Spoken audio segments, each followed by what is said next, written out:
Well, good morning, everyone. I am coming to you live from Willowbrook, California, on our campus in the heart of South Los Angeles. It is my sincerest pleasure to welcome all of you to the 8th Annual CDU President's Breakfast. Before we get into the program, I want to start off by talking about CDU Rising for a moment, the fundraising effort you just watched a video introduction to. This comprehensive campaign will help propel us toward our goal for the future, a world without health disparities. Our goal is to raise $75 million for our students, academic programs, and campus facilities. I am pleased, deeply moved, and immeasurably thankful to share with you that due to generous donations by many university partners and supporters, CDU Rising has already raised an inspiring $72 million in pledges and donations toward the $75 million goal. Now, everyone has a chance to help us across the finish line and maybe even beyond as we embark on building a health professions education building and need another $25 million to leverage the state of California's most generous investment of $50 million. All contributions, small and large, are welcomed. You can visit cdurising.com to learn more about and contribute to this journey. Thank you, of course, to those who have already supported this campaign. Now, on to the President's Breakfast, which presents an annual opportunity for an informed discussion on important topics between leaders and innovators from a range of sectors, including health, education, social justice, business, entertainment, and philanthropy. Every topic, from diversity in education to voting rights, has had direct impacts upon our society. Our conversations about health inequities, of course, have had life or death implications. However, no prior topic has been as engulfed in tragedy as the one we are seeking to address today. Gun violence has been an ongoing epidemic in our nation for some time. Some will say that we've had a gun problem in America since the Second Amendment of the Bill of Rights was ratified in 1791. Others might argue that we don't have a gun problem at all, only a mental health problem. The truth is, gun violence is alarmingly problematic. Like so many epidemics, gun violence has the ability to spread until it hits some sort of critical mass of awareness and societal acknowledgement. At that point, it becomes essential to have a plan to take action with buy-in from a vast majority of the impacted population. That's a big ask in this case. Today, we have gathered an amazing array of people who will bring uniquely informed perspectives for direct discourse about gun violence. The event will start with a special message from California Attorney General Rob Bonta, followed by a lively roundtable with Dr. Garen Wintemute from UC Davis, Fernando Rejón from the Urban Peace Institute, and music icon Chuck D. This will be moderated by CDU's Dean of our College of Medicine, Dr. Deborah Prothrow-Stith. I want to begin by thanking everyone attending and involved in this year's CDU President's Breakfast. This includes our keynote speaker, our moderator, our panelists, along with our attendees who purchased tickets and sponsorships. A heartfelt thank you goes out as well to everyone in our CDU community, including our Board of Trustees, our faculty, staff, students, alumni, friends, and supporters who've been part of this university's 56-year and counting journey. This event would not have been possible without so many people, but I do want to specifically thank some of the key sponsors who stepped up to make today happen. First and foremost, thank you to our platinum sponsors, Torrey Pines Bank and AltaMed. We also appreciate our silver sponsors, UCLA David Geffen School of Medicine and the RFP Insurance Agency. We are grateful for our bronze sponsors, which are AOE Consulting, Tessie Cleveland Community Services, and the Pula Group. And of course, a big thank you to our many VIP sponsors, including Kaiser Permanente, the AIDS Healthcare Foundation, ECC Insurance Brokers, Elaine Nesbitt, E&A Architects, Anderson Barker, Dr. Jay Vadgama, Dr. Jimmy Hara, Carl McLaney, Dr. Gail Washington, and Dan Rosenfeld. Our gratitude goes out to all who've contributed to this event. Now, it is my great pleasure to introduce a message from the esteemed California Attorney General, Rob Bonta.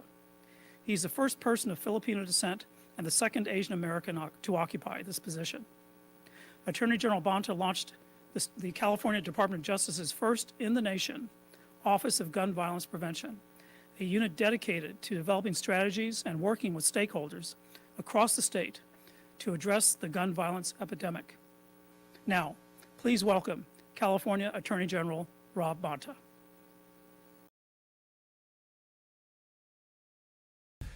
Thank you so much for this invitation to join this 8th annual President's Breakfast, and thank you to our hosts at the Charles R. Drew University of Medicine. I want to thank the researchers, faculty, students, and community leaders here. We may have different titles and roles, but we are all here because we care.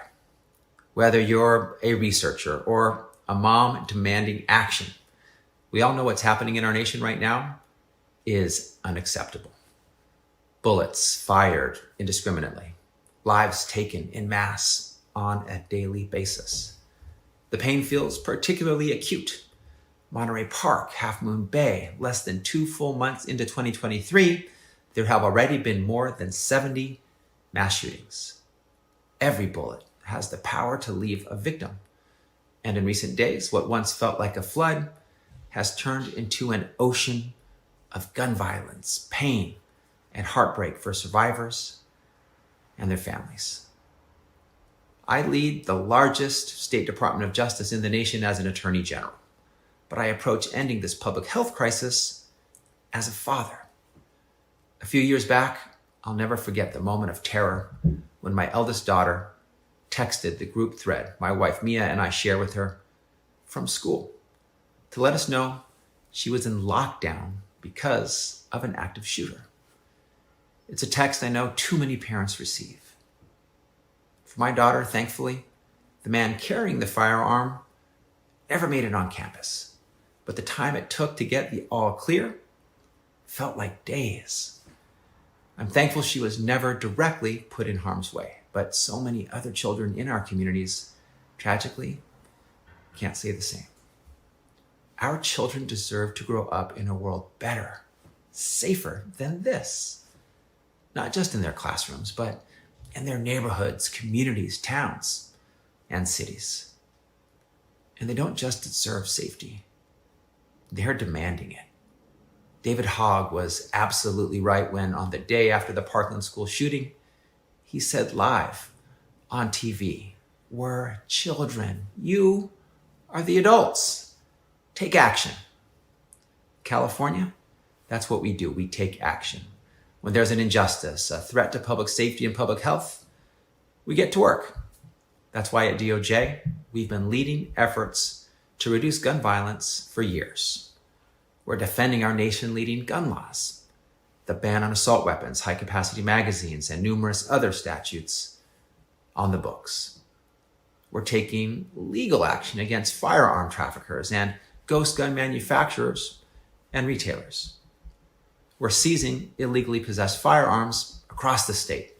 Our agents have taken over 20,000 firearms out of dangerous hands since the launch of our Armed Prohibited Persons System enforcement efforts. We're sponsoring new legislation, promoting red flag laws, and supporting victims and survivors of gun violence. And far, far beyond. But with 111 people shot and killed in our nation every day, what we're doing is not enough. Like all of you, we know we can do more because this moment demands more. That's why I recently launched DOJ's Office of Gun Violence Prevention.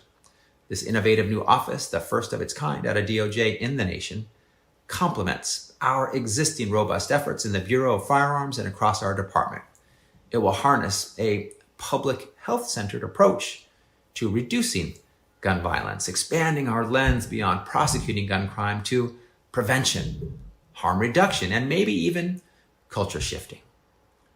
The office works to reduce and prevent gun violence and trauma by providing centralized state support to implement innovative programs that I hope policymakers continue to build on. From protection orders like gun violence restraining orders to proven prevention programs like Operation Peacekeeper. We're just getting started, but when fully up and running, this new office will take a public health approach to this work by examining a broad range of factors to prevent gun violence, from firearm availability to effective resources for crisis prevention, reducing gun violence by promoting research and data collection, increasing awareness about effective legal and policy strategies, and collaborating with our partners, all of you. And that's where I want to conclude my remarks today, with all of you. We need you. Ending this public health crisis requires policy solutions that come directly from our communities, the folks on the ground, from students to community leaders to researchers, know what's working and where the policy gaps are. You're able to connect the dots. The fact that we know 2/3 of mass shootings have a domestic violence connection. The fact that we know guns have become the leading cause of death for children and adolescents in America. The fact that we know people with mental illness are more likely to be victims of violence rather than perpetrators is all because you have your ear to the ground, because you're conducting research that helps policymakers connect the dots. The sooner we can connect those dots, the sooner we can save lives and address this public health crisis. It's going to take everyone here. We all have an important perspective and a role to play. But together, I know we'll meet this moment. And together, I know we'll save lives. Thank you.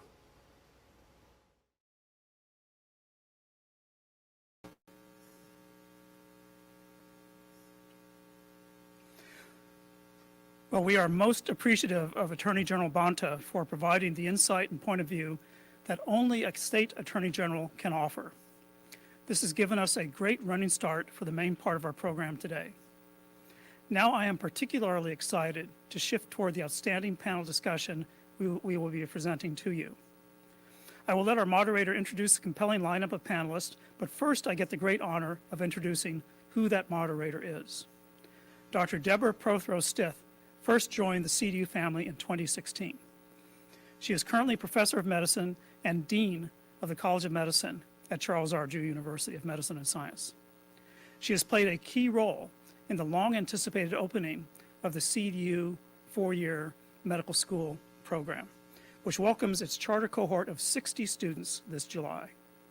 Dr. Prothrow-Stith is an internationally recognized public health leader who broke new ground with her efforts to define youth violence as a public health problem. She was the first woman to be Commissioner of Public Health for the state of Massachusetts, where she established the nation's first Office of Violence Prevention in the State Department of Public Health. Dr. Prothrow-Stith, thank you for being here to facilitate a conversation about a topic that can be hard to untangle due to its many complex knots. Good morning, everyone, and thank you, Dr. Carlisle. I feel so privileged to be here. I don't have to tell you how important this topic is to me and how central it has been to my career and how very near to my heart. On average, someone is killed with a gun every 3 hours in California. Americans are 25 times more likely to be killed in a gun homicide than people in other high-income countries. This is an ongoing tragedy unfolding across the nation, and we must do something about it. As we will discuss today, gun violence is more than just the mass shootings that capture the attention of the media and the public. The mass shootings are just the tip of the iceberg. And in order to bring this subject to the fore and talk about its complexity, we have provided an informed, varied, and unique set of voices on our panel. We have been very deliberate about deciding who to invite, and I am very excited about this engaging lineup of participants who have taken the time to join us and help shape today's conversation. First off, let's welcome panelist Dr. Garen Wintemute, Chair in Violence Prevention at the University of California, Davis. Dr. Wintemute is a renowned expert on the public health crisis of gun violence and a pioneer in the field of injury epidemiology and firearm prevention. As director of the Violence Prevention Research Program at UC Davis, Dr. Wintemute has conducted and published findings from numerous studies exploring the nature of firearm violence and its underlying causes. Thank you, Dr. Wintemute, for being a part of this panel. Thanks for having We're me. also very, very fortunate to have Fernando Rejón, Executive Director of the Urban Peace Institute. He is an expert on the concept of community violence and leveraging non-law enforcement resources to address the problem.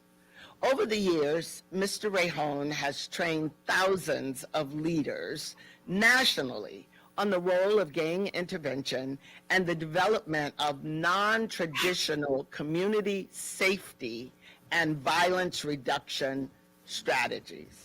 Welcome, Mr. Rejón. Thank you. Pleasure to be here. Rounding out our panel is a true music icon. We are joined today by Chuck D, leader and co-founder of the legendary rap group Public Enemy, whose music brought the plight of gun violence and repression in Black and brown communities to the attention of the broader population here in the United States and across the world. He is executive director and appears in Fight the Power, How Hip Hop Changed the World. This is an incredible 4-part series about the power of hip hop. It's airing on PBS right now. Chuck D, it's a pleasure to have you here with us. Thank you. I appreciate it. So with everyone in place, let's begin this very, very important discussion. We will have about an hour and we will have a little time at the end for questions from the audience. You can submit those questions through the Q&A feature on your device. I also encourage those of you watching to share your experience on social media with the hashtag CDU President's Breakfast. Thank you. All right, let's get started. Mr. Rejón, I will begin with you. Mass shootings bring media and public attention to the problem of gun violence.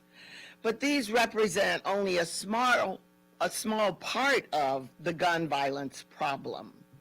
You have spoken before about the unseen gun violence in our communities, the part that we don't hear on the media. What does that really mean, and what is its impact, this community unseen gun violence? Thank you. So first of all, it's an honor to be here with all of you. Particularly want to give shout out to Chuck D, who, as a Chicano growing up here in this area, you kind of really planted some seeds for some political consciousness in my life that led me to a lot of this work, you and many others. So I just want to thank you for laying that groundwork, and it's an honor to be here with you. But that unseen violence, when we look at gun violence, we look at suicide as the number one. The highest rate of gun violence is suicide, and a lot of people don't know that, so it's important to acknowledge that. But at the community level, community violence is number two. And for generations, we've been seeing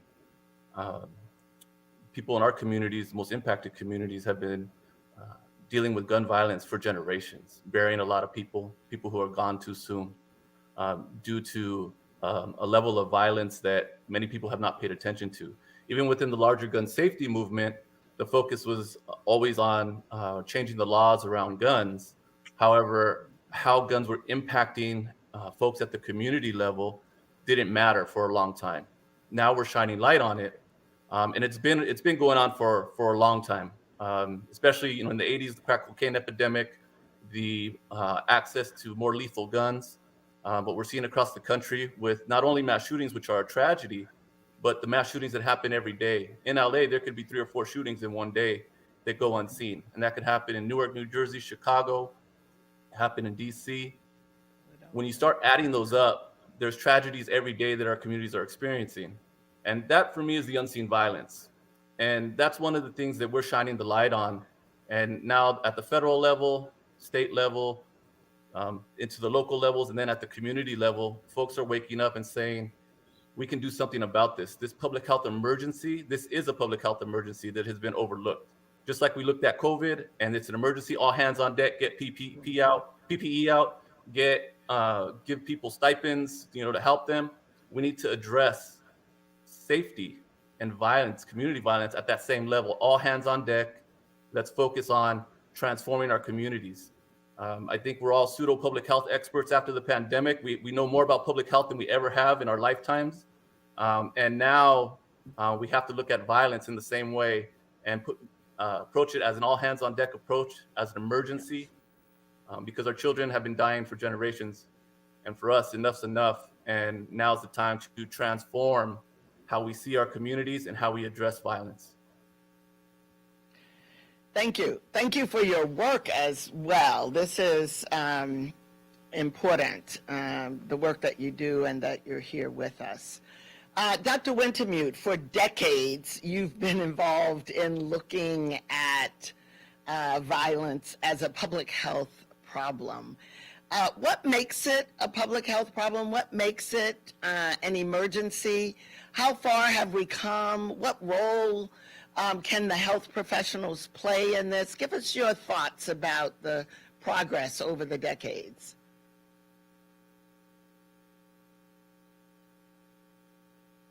Public We're health having program. a little audio trouble. Yep, Sorry, can you hear me now? we can. Okay. Yes. I helped develop the idea that violence was a public health problem 40 some years ago. But the best explanation that I've ever seen or heard came from Dr. David Satcher, not long after he took over at CDC, who said, look, if violence isn't a public health problem, why are all these people dying from it? It's just that simple. As a practicing ER doc, I am mindful of the fact that the vast majority of people who die from firearm violence die where they're shot. It doesn't matter how quickly the ambulance gets them to us. It doesn't matter how good we are or the trauma surgeons are. The wounds are not survivable and those people are dead. So when I talk to a clinical audience, I make the point that for you to make maximum inroads into preventing deaths and injuries from gun violence, you need to prevent people from getting shot in the first place. So think much more broadly about the role of medicine as a guardian of the public's health and safety. And to the emergency, it is an epidemic, and the two of them are linked. From 2019 to 2020, the first year of the pandemic, we had the largest increase in homicide, both in relative terms and in absolute numbers, year to year, that we have ever seen in more than 100 years of mortality data. We had a comparably unprecedented increase in firearm suicide from 2020 to 2021. And by all expectations, 2022 will turn out to be even worse. We are closing in on 50,000 deaths a year from firearm violence. And as every speaker either has or will mention, each death, the deaths, not to minimize, are the tip of the iceberg. Hundreds, if not thousands of lives are changed for the worse by every firearm fatality. And I'll quantify, here in California, at any given time, 1 adult in 8 knows at least one person that they believe to be at imminent risk of harming themselves or somebody else. Doesn't matter who you are, where you live, this is everybody's problem right now. I think you have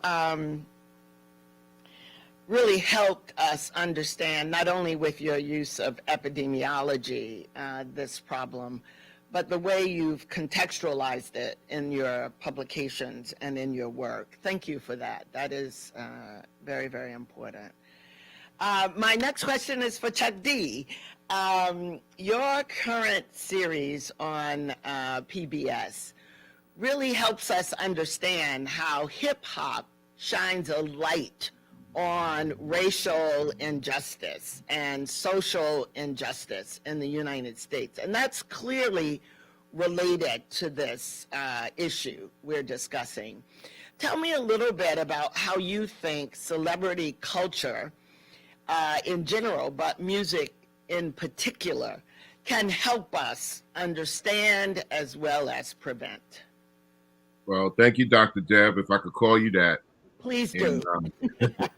And thanks, Fernando and Dr. Garen and Dr. Fernando. But yeah, I mean, what the documentary series does, it fortunately and unfortunately covers the timeline of a subculture that comes out of a culture of people expressing for the lack of voice that people have had in a disenfranchised, it's spawned out of the disenfranchised territory of New York. I happen to be 12 years older than the quote unquote timeline of hip hop, which is not the beginning of our culture as a people, but it turned for that particular period starting in the early 1970s, 1973, just to say a actual year and a date. And what it's always been like, culture of music and art has been reflective of society. So when you talk about gun culture in the United States, we can go back to the foundings and the findings and the wars and the things that formed the United States or governments or countries or whatever. We will probably get long-winded into that later on, but as spoken before, this is a health issue, a government issue, and a society issue so deep that what culture does, it reflects it. And then possibly, if it's not in control of itself, it could be manipulated to galvanize it. So 1973 is 50 years. If you had to break culture into generations, it's 10 generations over the 50 years, which means every 5 years. It doesn't work like that in society where maybe a generation is maybe 15 years, but every 5 years. And it's important to say that because, you know, you can come in and influence a 5-year period of some person that's not listening to somebody 5 years younger or 5 years older. So the situation keeps exacerbating as asking the same questions to unanswered situations all the time. So this aspect of gun violence, the questions have been asked since maybe the beginning of hip hop. I remember very clearly in my hometown of Roosevelt, Long Island, a gun was inconceivable in 1975. How you gonna get a gun?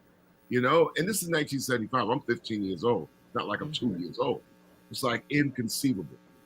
By 1977 and 1978, all of a sudden, in my community, a square-mile black hamlet in Long Island, there was a different type of drug going around. The cocaine wars were happening in Manhattan, but this is 30 miles away. Why wouldn't they set up shop? And then to protect this type of money and this type of drug, then guns were starting to be prevalent because you had to protect that type of money. And this happened a short 2 to 3 years later. Right. So the question wasn't like, how do they get a gun? It's like, wow, this cocaine comes out of nowhere. And now these guys is making this much money or pretty much my age, if not younger. Where did this come from? And these questions were never answered. Along this timeline, the recorded aspect of hip hop comes in 1979, after it brewed up as a reflection culture for the first 6 years. In 1979, rap records come out. And of course, it's going to talk about what's right in the same neighborhood and ask those same questions in New York City that were never answered by the news, community, schoolings. It was almost like kind of like, let's look the other way. And by 1985 and 1986, being involved in hip hop culture as something to give an outlet to the youth in my neighborhoods, and we had a grouping of people in the community that tried to give the young people something to do. School shootings were pretty much becoming a norm in the New York City area. we try to be preventive for saying this, it got to stop. It's going to exacerbate. It pretty much became a thing that exploded out of the Black community. When, I mean, I would hear about stories like in Chicago, a basketball player, Ben Wilson, and boom, he's going to be this big recruit. He's going to be in the NBA, and yeah, I'm a sports fan. Oh, Ben Wilson, 1984, was killed by gun violence. Wow, how could that happen? For what reason? Well, how did he get a gun? The biggest question was, how did they get a gun? And that never was answered. Thank you. I think it is that late 80s, early 90s period, we really experienced the height of an epidemic of gun violence. Things calmed a bit over the years and got better in a lot of big cities, but what we're seeing now is an increase that's reminding us of that period about which you spoke. It's I'm going to ask you a quick follow-up question, Chuck D. There's a thin line between promoting something and preventing something or exposing. You are walking that line very well, and I think this PBS series is an example of that. How do you get colleagues in the music industry to help us with the prevention side of it? Well, in the 80s, one thing that we knew is that when these things were happening in the Black community, you know, much of America and white America, if we want to use it as a term, they never thought it would happen to them. It was almost an outside looking in. And though I could be part of it, but I ain't got to shoulder the burden because it's almost like a fantasy life. We say, okay, yeah, but you might have the generation that has the resiliency and the understanding that this is over there. But as it goes down the line, culture embeds itself, and when it doesn't answer to certain things, then it could take on this cloaking of another, you know, type of existence. So, I mean, people look the other way. And I think the heads of corporations saw this as being something that, okay, we can say anything about what goes on in the hood. And from the outside looking in, you know, people want to come together. They want to learn about each other, especially in white America. They want to know about, okay, if I'm kept apart from Black America, this is my look inside. This is how I get close because we're people too. So culture is the thing that brings human beings closer for our similarities and knocks the differences to the side. But at the same time, you had people who realized that, hey, there's a profit of this reality that goes on, and we're going to look the other way, and we ain't never going to live in the hood. And at the same time, that ain't never going to happen to us. This was the attitude in the 80s and 90s. This is no way we're going to have a suburban shootout. It's no way. There's no reason for, you know, a suburban white high school to have a shootout, because this is what happens in the hood. When the executives in those companies, the executives was like, well, you know, my job is here. We're selling records. That's a reality. We're going to let it just go and with no check. So maybe you're putting too much pressure on culture, but at the same time, it was a culture asking questions, clamoring at the status quo like, yo, listen, this is real. And rappers at the particular time were saying the story, the early rappers. But that doesn't necessarily answer the question for the next generation and the next culture of rappers who might be signed, endorsed, financed to tell a story without any accountability or responsibility of where they're telling the story to or where it comes from. The early areas of hip hop in the 80s and the 90s, they realized it. They would say, listen, man, I ain't no thug. I ain't no criminal. I'm just a rapper, and I'm spitting the real stories from the real cats out there. And I know a person like Ice-T is giving a story of how to get up out of this. It's a reality, but I got to give a moral to the tale if I'm going to spit this. I can't be fugazi, as they say. I can't be a fraud. If I'm not a thug, I can't be up there rhyming like I am a thug. that dissipates without accountability or responsibility. So that's the cultural aspect of this. Yes, hip hop, get down and party time, but then there's also questions like, well, if the shootouts happen, right? Why are the percentages, if everybody's at a party, right? Why are the percentages so largely male and hardly any women going around, spraying things up? Why? Who answers the culture. Here's another thing. We always talk about a shootout. Well, how come we never hear about the aftermath of what happens to somebody or what goes through the mind of somebody after they shoot somebody? All right, it's like, okay, like the person that murdered Nipsey Hussle, he gets 60 years. That's the most that we've heard about this person since Nipsey Hussle was murdered. So the community sort of like sees the crime and then everything vanished after that. But the aftermath of the shootings never get dealt with by society because they permeate and destroy the community, families. It's almost like, well, it's not news, and that's the end of the story. So life goes on, so it keeps kicking over, It's almost like we become numb to it, and that's something that but do you? But we try to do. But here's the question: is like we become numb to it, but not the average everyday person doesn't see a trauma unit. You can't become, how numb can you be when you see somebody's head in your lap blown to pieces? Okay, you want to see what it really is? Boom! You're not going to be numb to that. We're almost like the guy. That's it. Yeah, or the kids without a father.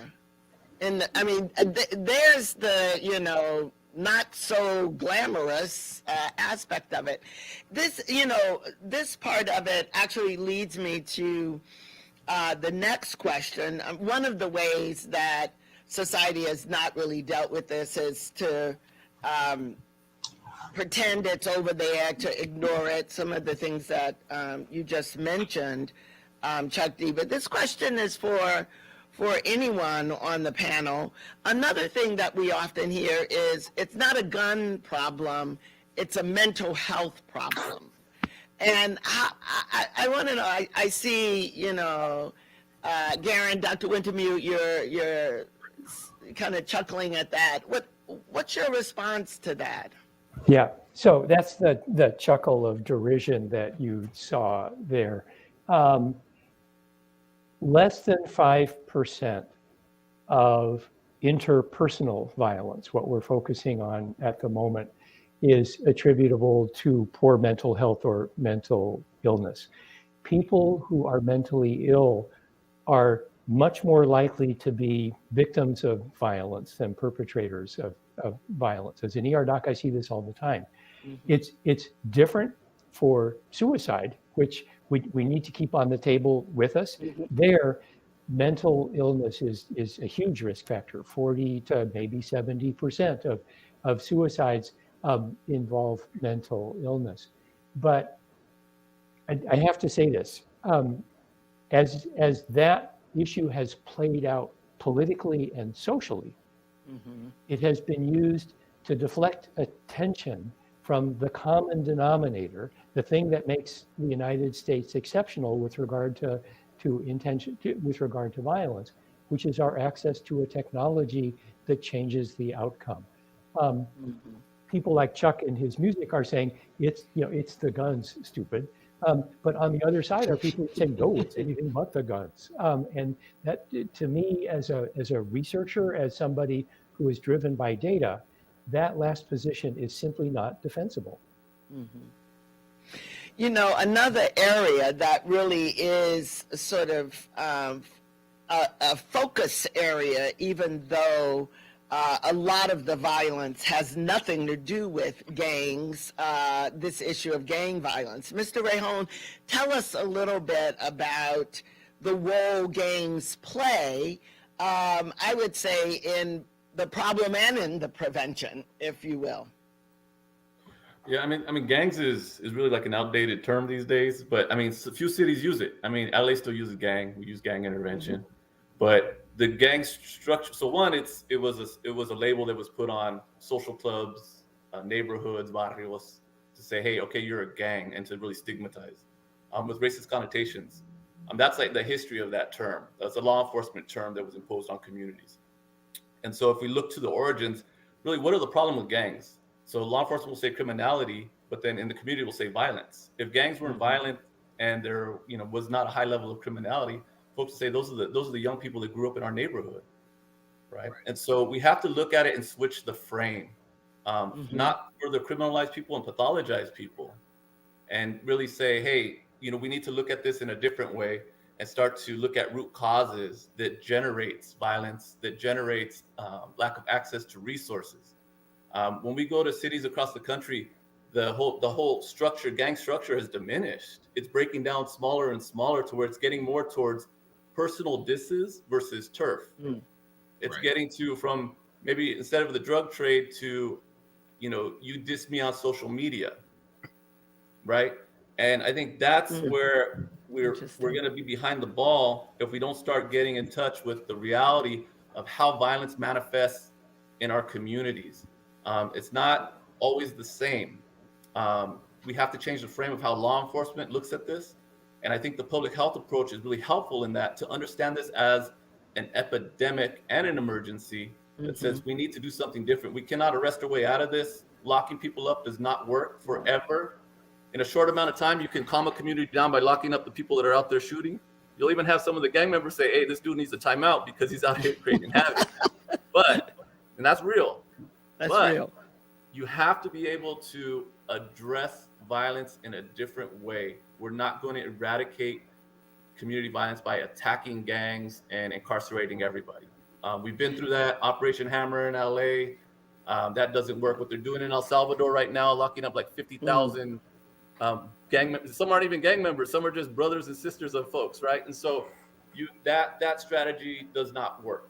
And we know that. And for us, what we're pushing for is a community-based strategy that focuses on addressing root causes, focuses on treatment, trauma-informed responses, and building out a new infrastructure around community safety that parallels law enforcement. People have a misconception that the mere enforcement of laws creates safety. That's a punitive approach to address complex issues. What we're saying is that you need a comprehensive approach from a public health perspective, focused on treatment, care first, investment of resources. That also creates safety in a different way. Law enforcement has dominated the narrative around public safety for a long time. And now that's changing. And what we're saying is we have to expand and redefine public safety to include the community safety responses as a viable avenue to invest in order to increase safety for everybody. We have the same, we say everybody deserves peace. We just heard from Merrick Garland at a DOJ conference, the Attorney General of the United States, at a DOJ conference, and he said, everybody deserves safety. And it's true. No matter what zip code you live in, color of your skin, socioeconomic background, everybody deserves safety. And the safety in Beverly Hills is going to be different than the safety that's needed in South LA. And that's an equity perspective. We need to have a racial and equity analysis when we conduct this work, but also we have to understand that we have to provide the level of treatment that is necessary. It's going to be different from a kid who grows up in Beverly Hills versus a kid who grows up in Harvard Park. You mentioned social clubs. I went to Jackie Yates High School. I was a Charmette. We wore pink suits every Tuesday. We had our little song. We had a little get down. Say just a little bit more about the healthy things that kids need that may be missing, and how gangs, as we formerly knew them, really substituted for that, and how social media is playing a different kind of role there. Yeah, there's studies that come out looking at the mental health of young girls, right, and the impacts that social media has on that, right, of young Black men and the impact social media has on that, right, self-esteem, etc. So those are real issues. That's a public health emergency where if you have young men that look in the mirror and say, hey, I'm angry and I need to do something, and I'm going to shoot somebody that looks just like me, has the same experience, there's a problem. And I think that's where it's all hands on deck, triage. Let's start to address this and flood with resources. But I think when we talk about social clubs, is people want to belong. People, and even social media, there's networks of people that are virtual that have very little human interaction. And so people want to be part of something. And so when you have social clubs, whether it's sports, whether it's, being in a dance crew, whether it's, being in a tagging crew, people want to belong and have an identity within a group. Now, if there is a lack of infrastructure and kind of viable things to connect to, for young people to connect to in a real way, it is going to be filled by a vacuum, to where, young people will band together. And if there's someone else pushing on them, they're going to push back, and it can create violence. Just the whole phenomenon of tagging and tagging crews, how some of those tagging crews have evolved into gangs. Now it's different. Now you have the sideshows, you have the cars, you have the watches from, the Mexican community, right? You have different social identities that are being generated, each generation. And we need to understand it, not with judgment, but understand what they need in order to, I'm not against any social group as long as they're not violent. Yeah. Right? So we gotta love these kids. Yeah. I hear you. I think that's an important point. Chuck D, you're shaking your head there. I feel like you might want to add something to that conversation. This is the gospel that should be heard more often than not. The panels are fantastic. How it permeates in the society to offset the misinformation, the crazy news, or the let's say inability to deliver the real news that people need at a critical time in their lifeline. I mean, for example, that's why people drift to culture. They drift to culture for the answers, and you're not going to get the answers out of a culture, especially if it's governed by a company, a record company, or Google or YouTube. I mean, you have to be educated. And Black and brown communities in the United States of America the last 50 years have been in a plantation state. No control over the economics, no control over the education, no control over the enforcement. All this is actually ruled and governed by outsider point of view. And your environment is run from the outside. So the concerns, when they float to the top and they spill over into Americana, then all of a sudden they become an emergency issue.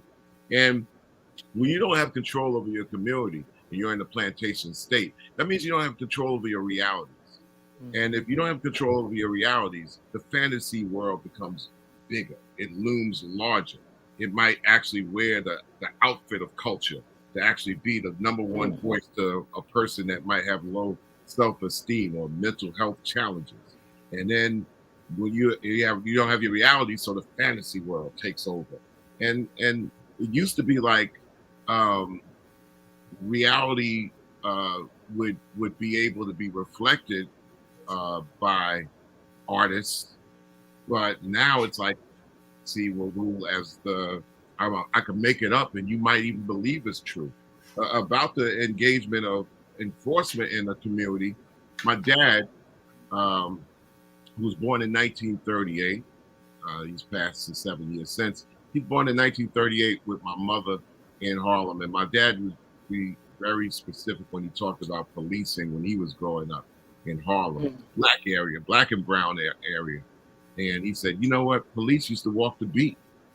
And they walked the beat for so long. They knew the community and they knew the kids, and they would knock you in the head, but they would know who you are. They know your family, and they would issue out warnings. And that would be it, And beat downs might have been from quote unquote gang to gang or whatever. Maybe somebody who's skilled enough to do a stabbing and that got caught. That's a whole other thing. But he said, starting in the 1970s, early 1970s, is something that we also talk about in Fight the Power, the documentary. My dad said, well, all of a sudden it morphed into this, well, you got outsiders who didn't no longer live in the community, policing the community, and they're not walking the beat, they're riding around in tanks, looking at people, disengaged with knowing what kid come from what family or whatever. He said, with that change, with a disenfranchisement and a stripping of a community, and it doesn't become a community, it's really a plantation state being policed from the outside looking in. This is the beginning seeds in the early 70s when a city that was told it was left for dead, what spawns out of it? Hip hop saying, okay, we got to have a voice. But at that same time, the influx of the drugs and the guns at the end of that decade, I mean, this is no accident. This is COINTELPRO by, it's J. Edgar Hoover's extended plan past his lifeline. And if you keep this away from people, why wouldn't you have it spill over 45 years later to the point now we have not only a national emergency, but all the other places in the world looking at the United States of America like, okay, you're saying that you're this. And we have things around. I've been in 116 countries. When you go to a place like Liberia, the situation that begat the confusion and the chaos. Because this came from that, and this came over here from here. And this is a power struggle. There's no clear explanation to our societies for the legitimization of war. Nobody has been able to explain why war is necessary clearly to the masses of human beings across the earth. No one. I'm glad you mentioned the rest of the world because there are some ways that Dr. Wintemute has really studied other countries, especially what's called our peer countries, and their approaches to gun violence. And I'm going to, ask you, Dr. Wintemute, what is it that we've learned about what other countries are doing, what might work here, especially with this issue of guns and guns in America? Your thoughts and your learnings there? Sure. The research evidence first. Whether we're talking about the prevalence of ownership of firearms across countries, which differs a lot and is much higher here than other places, or changes in the prevalence of ownership within the United States, or at the individual level, a change from non-ownership to ownership, it's very clear that ease of access to firearms is associated with very few exceptions. Ease of access to firearms is associated with higher rates of firearm violence, which is really a no-brainer. To take a line from gun folks, a gun is a tool. Yes, it is, and it's going to get used for the purpose for which it was built, which is to shoot things, people among them. To talk about at the policy level, one question I'm often asked, or a question starts with this statement: California has some of the strictest gun laws in the United States. And that's true. And I played a role, and I'm proud of it, and everyone in California should be proud of it. But you ask an epidemiologist, how's your day? And the proper response is, well, compared to what? Compared to other states, we're doing pretty well. Compared to the rest of the world, the rest of our peer countries, as you nicely put it, California's gun laws are almost laughably lax. It comes down to this. In the United States, there has to be some stated specific reason for you not to have a gun. And in those peer countries you're talking about, there has to be some stated specific reason for you to have one. Our approach to gun ownership is the opposite of the approach that our peer countries have taken. Let me give one example and then I'll stop, because you pushed a button for me, Deborah. In Australia, there was a mass shooting. It was really horrific. And Australia decided, it wasn't smooth, easy, or quick, but Australia decided to have what we've called a buyback, but not like buybacks in the United States. They recovered. It was not a voluntary process. They recovered essentially all the semi-automatic firearms in Australia. At least that's the thinking. More than 1 million firearms. We call it a buyback because people were compensated for their loss. The intended upfront stated purpose of that program was to prevent future mass shootings. And Australia did not have a mass shooting for nearly 25 years after that program. It worked. But I need to caveat, I'm going to end on a down note. There are something like 400 million firearms in civilian hands in the United States. We have more firearms than we have people, and those firearms are not going away. To those who say, let's disarm America, I say good luck with that. It's not going to happen.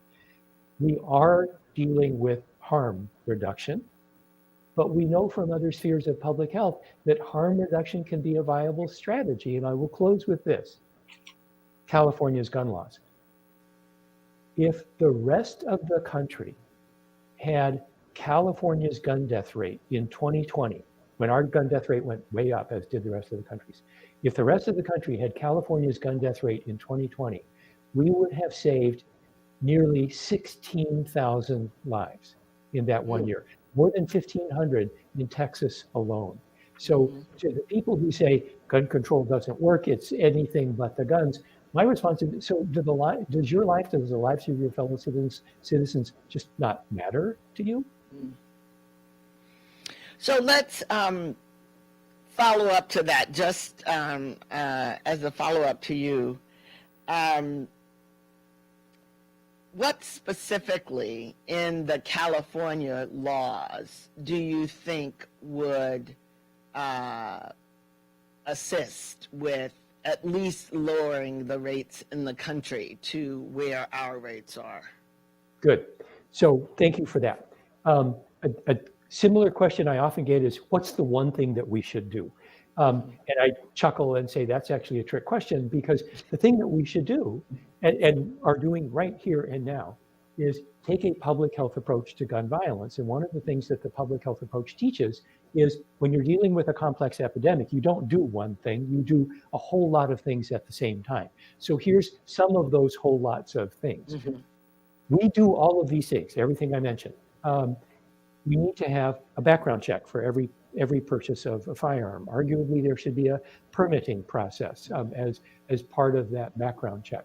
We need to expand our criteria for denial of firearm purchase nationwide. California does this to include people who've been convicted of violent misdemeanor crimes. We need to make much wider use than we do of gun violence restraining orders, a measure that, without involving the criminal side, gets guns out of crisis situations so that threatened crises don't become the real thing. We need to set restrictions on what kinds of weapons are available to people. And I wish we could, we won't be able to, but from a public health point of view, we need to reverse our attitude about the carrying of firearms in public. And there's a lot more I could mention, but let me close with this, that in California, more than other places, there are limits to the inroads we'll be able to make in firearm violence if all we do is focus on firearm policy. And much of the conversation today has been about those other things we need to do. Education, jobs, housing, all of that stuff. Because whether you're a young black man or an old white man, what drives violence, if there's a common denominator, it is the sense that I don't belong and I've got no future, that I have nothing, or that what I have is being taken away from me. And there are millions of versions of that story, but that's a common denominator. We need to consciously, deliberately build a society that has everyone in it feeling included and feeling like they have a future. What's interesting is Chuck D mentioned that young girls and women are not using guns the way men use guns. And you, in your reference, just talked about men. And I think that's a cultural item because we've marketed violence and guns to boys and men over centuries. And only recently have we started marketing those things to women and girls. And by marketing, I really am talking about the entertainment media and the way it displays the response to problems. Talk a little bit about girls and women. I know from school data and from arrest data that there's a little bit of an increase there, unlike we've seen since that early 90s, late 80s, early 90s period. but girls and women aren't using guns. What is that? Chuck D, Garen Wintemute, Mr. Rejón. I was looking to answer. What do you think about what's happening here? That's my question, you know, and you know, one thing we know is when it spills over, women are half the victims, whether it's a spray by or whatever, or retaliation, and it's definitely a public health, mental health, lack of esteem.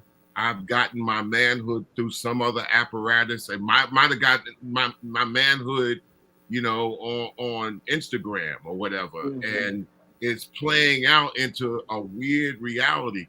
You know, I don't know this. You know, one thing that struck me, and this is slightly related. Years ago, I was so startled by a New York City police statistic on suicide. I never knew that the numbers were so high, and I forget the stats. It's twice as many suicides in the United States. Yeah, with firearms. And I'm like, okay, like, is this because the proximity of the pressure and the easy way out? It almost makes me like ask a stupid question, like, well, when they started to build high-rise buildings, what was the suicide rate of, like, oh, there's a high-rise building, so I'm gonna jump off it, or there's a bridge, I'm gonna jump off of it. What is in this particular flow that actually, you know, makes this happen? But also the biggest question is, like, why is the statistics like 90%, 95% males and maybe 3 to 5% women, but also they end up being the victims of a lot of, you know, murder and homicide by the gun. Go ahead, Garen. I see you have some epidemiology to share here. Yeah, rates of violence are higher. I'm gonna switch terms consciously from gender to sex, because gender is culture specific. Rates of violence are higher among males than females in almost every culture, and I tend to think that there is a biological component to that difference because it's so universal. We have our own particular toxic flavor of it, but I wanted to introduce this element into the conversation. We need to remember that guns come from someplace. They're consumer products. There's an industry that makes them and profits handsomely from their sale.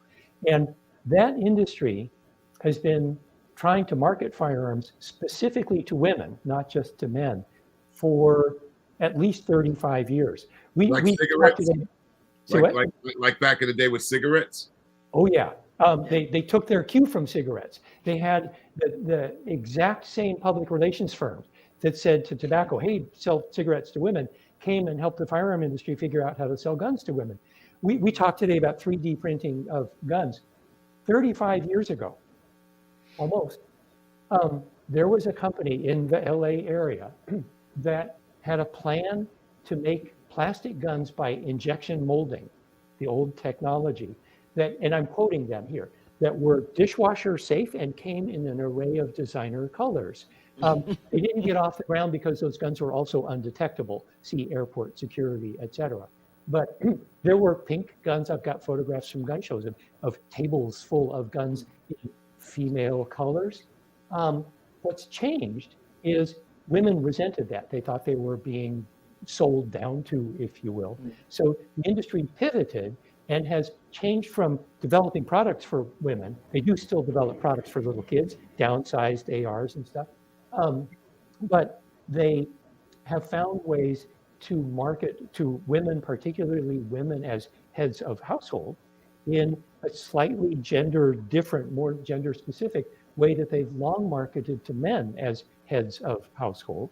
It's your responsibility, ma'am, to take care of the home. So get a gun, because that's what a thoughtful caregiver does.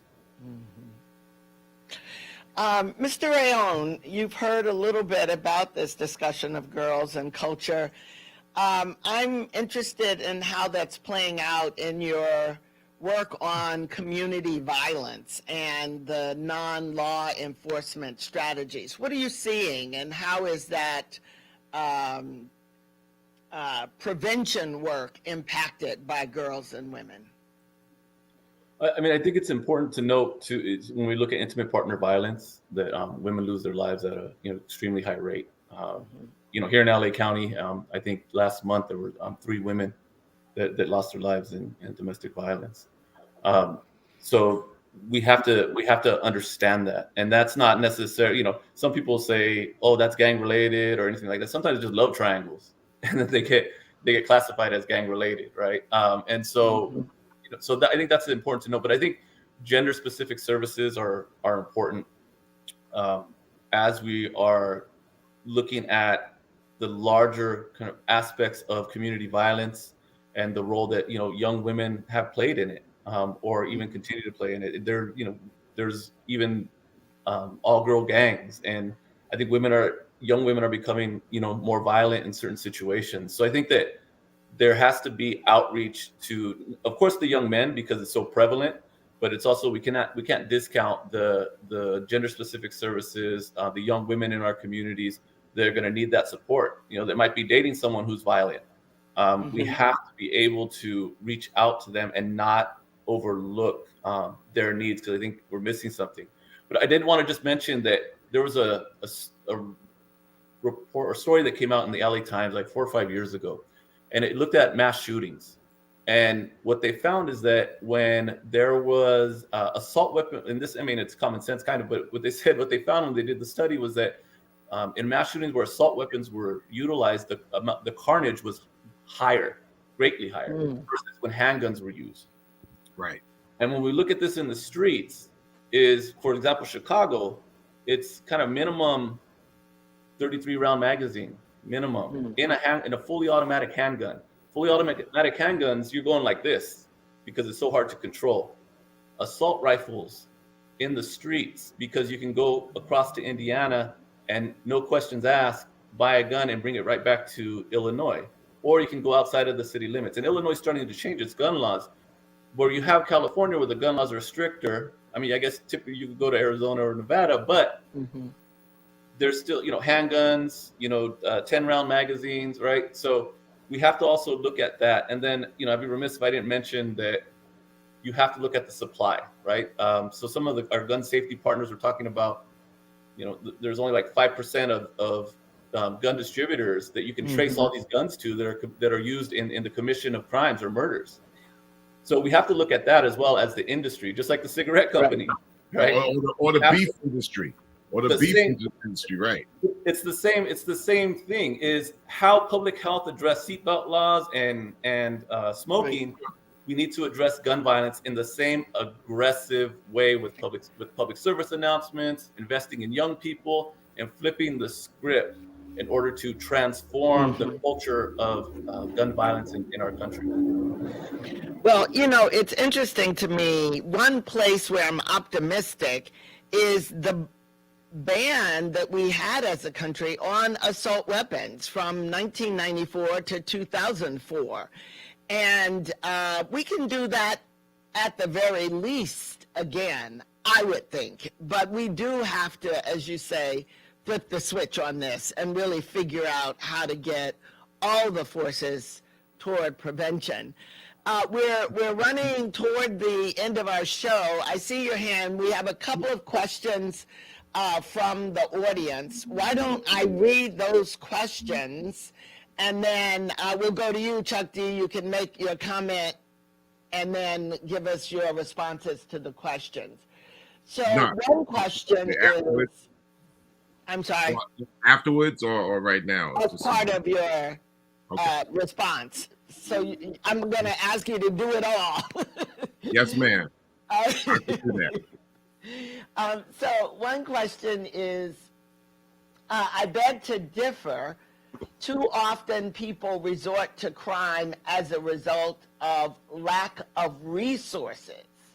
As we all continue to talk about policing and access and no access to guns, but what about jobs, education, and housing?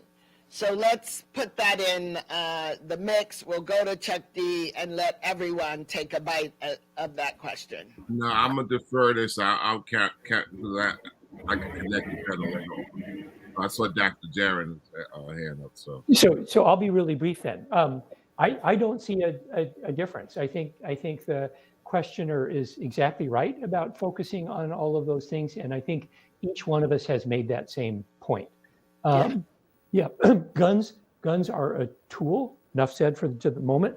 We need, particularly in California, to focus on the things that cause people to take up that tool and use it. Mr. Rejón, I know you have that very much as a part of the programmatic work that you do. Do you want to say a little more about that? Just the impacts of, so if jobs, education, and housing are the specific issues that this questioner raises. So as the doctor said, is that you have to look at, you have to hit it from multiple angles. It has to be a comprehensive approach. You don't just do one thing, right? It's not just, get a vaccination and you're fine. You have to do more than that. So definitely addressing root causes, and that's a part of it, the infrastructure. As we seek to decarcerate America and the community to prison pipeline and shrink the impact of the negative impacts of the criminal justice system, is we have to reinvest those dollars to build a community-based economy and workforce that can contribute to public health, contribute to public safety, have access to jobs, to where people have the opportunity to thrive. That is a value shift that needs to happen in this country, locally and nationally, and that's what we're pushing. Have you seen, Mr. Rejón, have you seen places or models where criminal justice money has been reinvested or shifted to the more prevention activities? So, it's something we're working on in LA County with really ending juvenile probation in LA County and shifting those dollars to a Department of Youth Development. Easier said than done because, what do they call it? The sausage making, like the details of how you do that. But it's really, we have to change the narrative about criminal justice and what justice means. And we have to change the narrative about our communities that we're worthy of investment and that it's going to take long-term systemic investment. One jet in the United States, $1 trillion over its lifetime. We could use half of that in our communities, maybe as a down payment, to help address a lot of the ills that we're experiencing today, the complex societal issues that nobody wants to touch, that go unseen.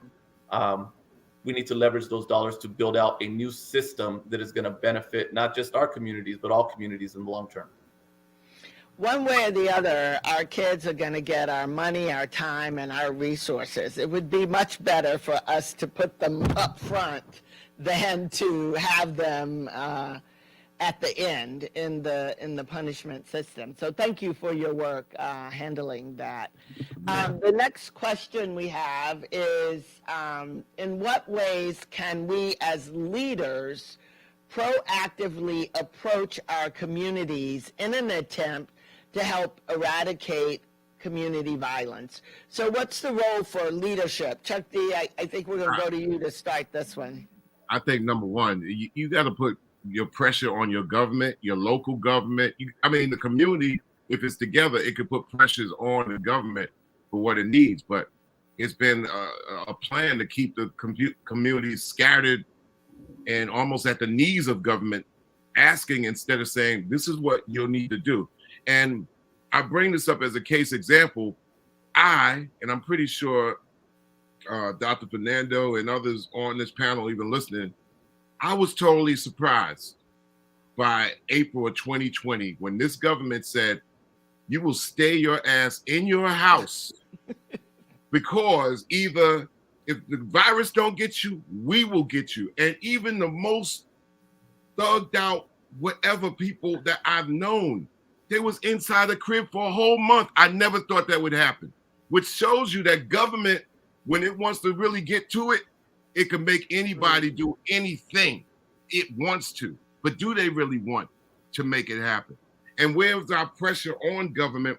We don't recognize who is government and what is government. So we know, there's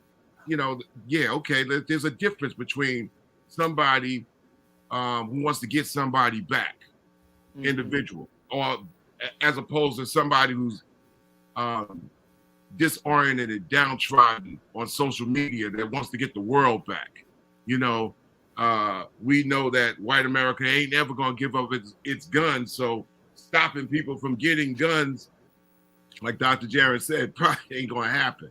But there's got to be some kind of government intervention with the same concern as was said on this panel, knowing this is a health, mental epidemic that's going on right now.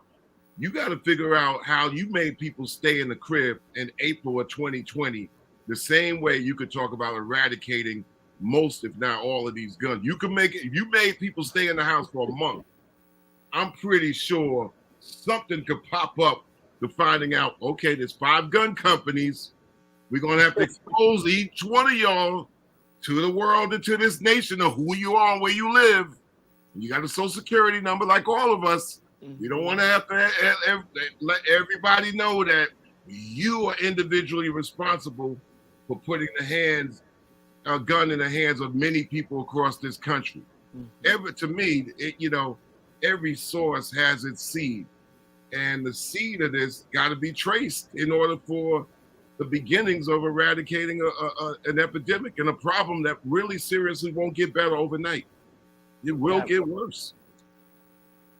So that question about what leaders can do, let me tell you briefly what I did as a culturalist. It was so bad in the middle of the 80s. I started Public Enemy.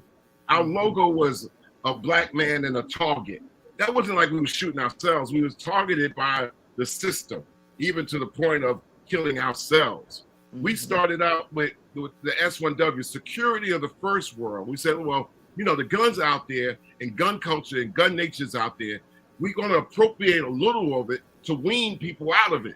So the S1Ws, the security of the first world, the guys that look like bodyguards, yeah, they had Uzi, but at the same time, they were security of the first world, saying the reason that they took the gun and they took our language, our culture, our God away from us, from this weapon, that will never happen again. So that was a symbol. So it's almost like how you attack a disease. You give a little bit of disease, and at the end of the narrative, people was like, well, Public Enemy is not about the gold, which will get you robbed. It's about your mind. It ain't about the gun. It's about the mind. It's about the thought. So we kind of use the language to get people out of that mentality, which was buck crazy, as we used to say, in 1985 and 1986 in the Northeast, which spread west. And we saw as the drug game went west and went south and southwest, it also hip hop grew, but also at the same time the gun game grew. So we had to stand off and stave off this momentum. But what are you going to do as a cultural act, as a music group? You make a statement. Still, real things have to happen by real people. Well, I think real things are happening, and that statement that you made as Public Enemy really is part of why we're addressing this issue even today. I think the learning that we've done over the years has been really important. We have 3 minutes left, and I have a final question, and each of you have 50 seconds to respond, so we can do our time within the 3 minutes. And this is really, what does the victory in our efforts around preventing gun violence look like for you? What does a victory look like? And we'll start with you, Garen. Sorry. I'm sorry, Dr. Wintemute. No, I'm Garen, Deborah. Victory looks like somebody who might have been shot isn't. And victories can be small or big. I want to go back to leaders within 50 seconds. To the clinicians, to the future clinicians in the group, be a leader by making a public commitment to making firearm violence prevention part of your clinical practice. I don't care if you're a nurse, a pharmacist, a physician, doesn't matter. Do it in groups, do it publicly. To you and to leaders of other sorts, one other specific recommendation. California Violence Intervention Program, CalVIP, is a huge source of funds for communities to get support from the state of California to undertake evidence-based violence prevention programs at the community level. If your community doesn't have CalVIP funds, something's wrong. Fix it. Great. Mr. Rejón. Vision zero for shootings in LA, and I'll just speak just specifically about LA. For 10 years before the pandemic, we were below 300 homicides, which at the height it was over 1,000, and it's 300 too many. The lowest we got was like 252 in 1 year, which was pretty significant for LA. Gang intervention workers said we can get to zero, and we want to get to zero. We're going to get down to 100, then we're going to get down to zero. That was part of their vision. That vision is not possible if there's not seismic investment. And when it comes to leadership, you have to organize political will, you have to organize philanthropy, corporate leaders to embrace this emergency and invest in those ways. On the other side of it is the community leadership. There needs to be space for people with lived experiences, people who come from the life, to be those leaders, to give back to their communities and have viable access to employment, to give back and to engage the young people that are caught up in these cycles of violence. And for us, it's having organized government, organized people that are on the same page, that are going to say, we're going to address this in a way that the country has never seen. Just like the pandemic, we're going to address gun violence at the community level in that same way. Great. Chuck D, 50 seconds. Well, like I said, culture is the thing I'm at. So it's making people in charge of things accountable and responsible, and exposing the individuality if you're in charge of getting something across to a lot of people. I think the truth is the vision, and that means whether, hey, this is a trauma unit. I want you to see this is the aftermath of a family that's been affected by the murder or the incarceration or whatever. I'm doing a song with the great Bootsy Collins called "Kill Them Guns," but it's not about me, because I'm not at the cultural leading point of making a song to change the world. Although one of my favorite lines is, "Can I really tell them that I really never had a gun?" Which was a truth of like, okay, no, I'm not. We're weaned out of that. So I think artists today can be more truthful, and I think we have to make them truthful by saying whoever's behind them or backing them, saying you got accountability and responsibility to give back to what you got out. That glamorization issue, I think you are right on point with tell the truth. We are at the end. Thank you. This has been amazing. I think we could go on for another few hours, but mostly thank you for your work. I'm turning it back over to President Carlisle. Thank you, Dr. Deb. Well, I just want to say, wow, this has been a fantastic discussion of a very critical topic.